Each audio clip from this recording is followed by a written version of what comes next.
Saya muda, sihat, kencing manis tak ada, darah tinggi tak ada, perlu ke buat detail scan? Sebelum saya jawab persoalan, saya nak share pengalaman saya scan seorang wanita muda, 25 tahun, Chinese lady.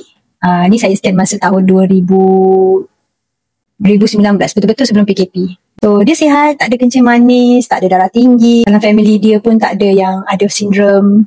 Memang clean. Tapi masa detail scan, saya dapati baby dia ada risiko Down syndrome. Organ-organ lain semua normal. Jantung normal, buah pinggang normal, tulang belakang normal, even otak dia pun normal. Tapi dia punya tulang hidung tak ada. Ketebalan kulit belakang leher dia tebal. So patient ni kita refer ke pakar fitomaternal.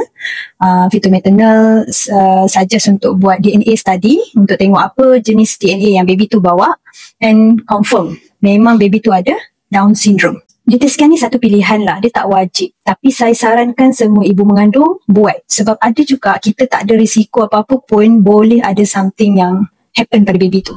So kita tak tahu.